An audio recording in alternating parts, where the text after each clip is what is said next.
हो चुका है complete, as you have already seen. तो अब घर जाके फटाफट इनकम टैक्स का जो लेक्चर है उसे कंप्लीट करें, क्योंकि वो चल रहा है पेंडिंग। ओके, मौसम अच्छा हो रहा है आज, नो डाउट। और आज जिम का सही भी गया। वैसे तो मतलब बाइसेप के दिन ना साला मेरा राइट हैंड के अंदर ज़्यादा जोर लगता है, पर आज थोड़ा ठीक था। लाइट वेट भी किया मैंने, ज़्यादा हैवी नहीं उठाया, क्योंकि फिर वो ये जाता है कि रेस्ट लेना पड़ जाता है बहुत ज़्यादा। So, good morning everyone. I guess today is 26th of October and it is Sunday, and I have not recorded anything on Saturday because Saturday was bit easy for me, but not in comparison to the academic purpose. Like, I completed 2 lectures of GST and 1 lecture of direct tax, so and 2 lectures of forex which is in the AFM.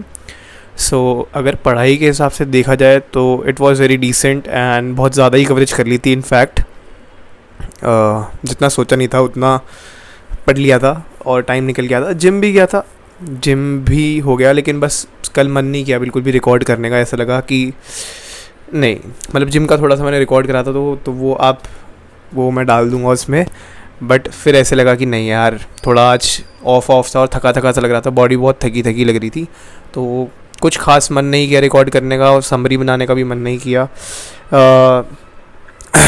थोड़ा वो लग रही थी कि चलो things are going अभी very very good and it is very important कि हम ये चीज़ रिकॉर्ड करें, हम ये चीज़ नोट डाउन करें। बट समटाइम इट फील्स कि यार इन द मोमेंट जो हो रहा है ठीक है, पढ़ रहे हैं ओके, उसके बाद जो हाफ एन आवर का वो आंख बंद करके लेटने का मन करता है ना, वो ज़्यादा बेटर फील कराता है rather than recording a video. ठीक है, बट मैं क्रिप नहीं कर रहा, कोई बात नहीं। सो टुडे इज़ संडे, तो संडे को ऐसा नहीं है कि ऑफ दिन रहेगा, but in terms of video थोड़ा ऑफ रहेगा। हाँ, मैंने ये सोचा है कि सैटरडे संडे, क्योंकि थोड़ा फैमिली टाइम भी स्पेंड करना होता है। ऐसा भी नहीं होता कि यार पूरे टाइम पढ़ते रहो, नहीं तो दिमाग का पूछो मत क्या हो जाता है। फिर तो ऐसे थॉट्स आने लगते हैं कि भाई क्या ही ज़िंदगी रह गई है। खैर, ज़िंदगी तो सही बताएं तो अभी तो बना रहे हैं, तो ज़िंदगी को कैसे नाप तोल करें, बट स्टिल ऐसा लगता है कभी कभी। अभी एडवांस ITT के बैच के तलाश में मैं चल रहा हूँ और 4 नवंबर से एक बैच चालू हो रहा है, बट वो मुझे मिल नहीं पा रहा है। तो वो बड़ी दुखद समाचार है और ऐसा लग रहा है कि यार एक ICI का नॉर्मल ट्रेनिंग बैच है वो अरेंज नहीं कर पा रहा हूँ। क्या हो रहा है। 2-3 लोगों से बात करी है, आज ही मैं एक मैम से बात करने की सोच रहा था, फिर सोचा कि नहीं यार संडे है, अच्छा नहीं लगेगा कहीं उल्टा ना हो जाए। तो मंडे को मैं ट्राई करूँगा बात करने की, मैं फ़ोन करूँगा उनको एंड अपनी जो भी सिनेरियो है वो समझाऊँगा। लेट्स सी कैसे रहता है।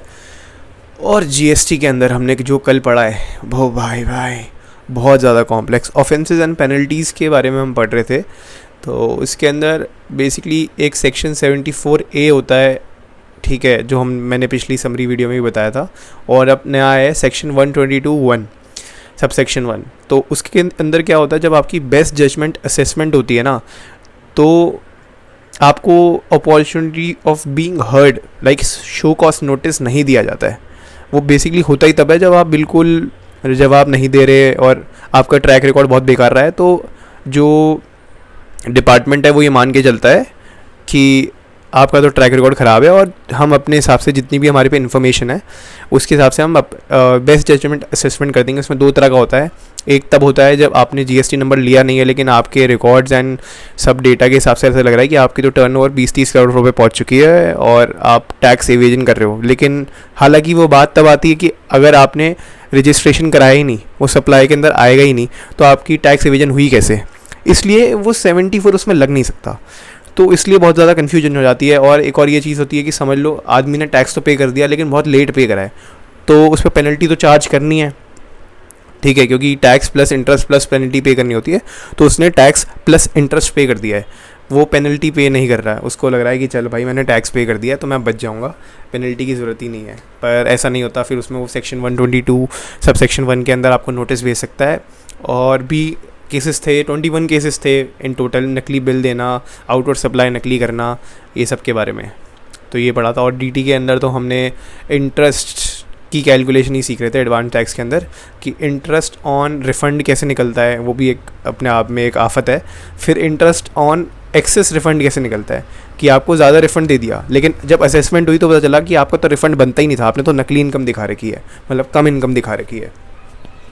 फिर उसमें interest under section 234 I guess D, yes if I am not wrong D लगता है, उसकी कैलकुलेशन बताइए कैसे लगता है। 0.5% ही लेते हैं।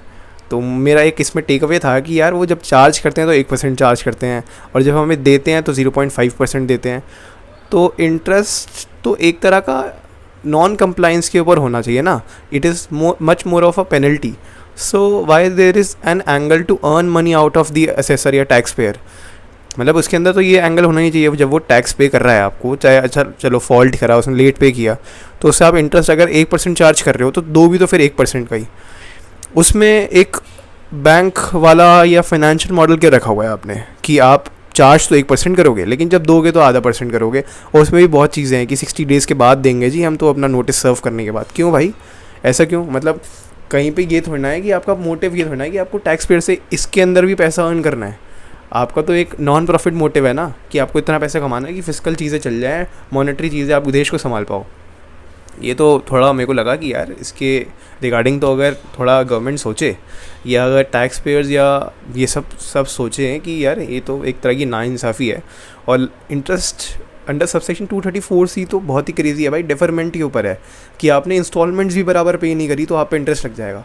अरे यार मुझे थोड़ी ना पता है कितना क्या है, तो मैं अगर साल ख़त्म होने के अराउंड एडवांस टैक्स पे कर रहा हूँ, ठीक है, तो क्या वो इतना सफिशिएंट नहीं है कि मैंने अपनी एस्टिमेशन के हिसाब से तो मैं एक एडवांस टैक्स दिया है, ठीक है, जो कानूनी तौर पर ये कहा जाता है कि आप साल भर बाद दो, ठीक है, मतलब 31 जुलाई को दो या अपना 30 सितंबर को दो अपनी कन्वीनियंस के हिसाब से। तो उसके बाद भी मैं अगर एडवांस में पे कर रहा हूँ और ऊपर से TDS से तुम काट ही लेते हो, तो ये एक दिल की टैक्स, मैं टैक्स भरता भी नहीं हूँ, फिर भी मेरे दिमाग में एकदम से ये चीज़ें आई। मैं बोला यार ये तो कहीं ना कहीं नाइंसाफ़ी सी है, गलत बात है।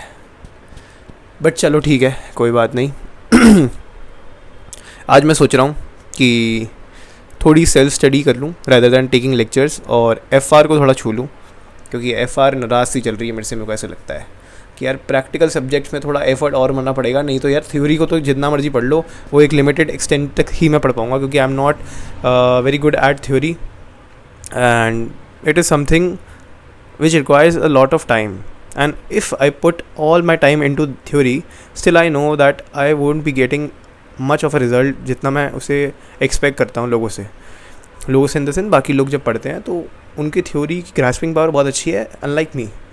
मेरी प्रैक्टिकल एबिलिटी जो है इस चीज़ के अंदर, लाइक AFM हो गया, डायरेक्ट टैक्स हो गया, direct tax is 50% practical only, लेकिन उसमें बस ये है कि उसको प्रोविजंस याद करने पड़ते हैं, तो वो प्रैक्टिकलिटी चली जाती है। अगर आपको प्रोविजन याद है तो आप प्रैक्टिकल सॉल्व कर सकते हो, but still it can be overcome by practising and solving a lot of questions.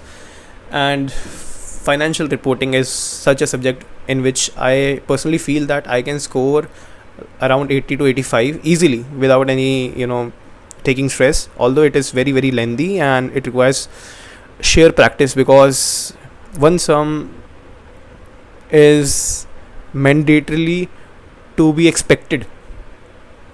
समझ रहे हो आप, ज़रूरत से ज़्यादा वो आपको टफ बना के देगा ही देगा, ये उम्मीद करके ही चलो कि एक ना एक तो आएगा ही आएगा।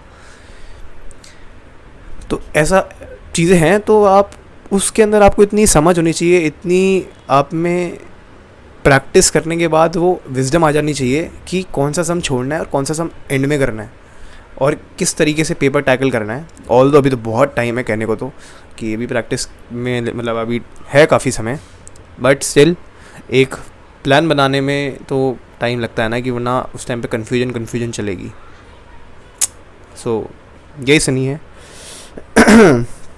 और तो कुछ नहीं, आज संडे है, आज ज़्यादा कुछ नहीं होएगा, सैटरडे ज़्यादा कुछ नहीं होएगा। बाकी कल 27 है, 27 को आई विल ट्राई कि कुछ बढ़िया सीन सेट किया जाए। सीन सेट मतलब इन द सेंस कि अच्छी प्रोडक्टिविटी निकाली जाए और जिम में भी बढ़िया तरीके से रहे. बाकी असली जो जंग मेंटली चलने वाली है वो है in the month of November, because lectures सारे ख़त्म हो चुके होंगे, क्लासेस सारी ख़त्म हो चुकी होंगी, and we both will be like me and Divyang will be only focusing on self study and conceptual clarity, practicing, giving test papers, analyzing ourselves whether we are going on the right path or not, identifying weak areas where we need to work upon a lot harder as compared to the normal topics. So ये सब चीज़ें ज़्यादा रहेंगी और it is not easy. मैं ये बोलूँगा it is not easy. बाकी मिलते हैं कल आपको मंडे. Bye bye.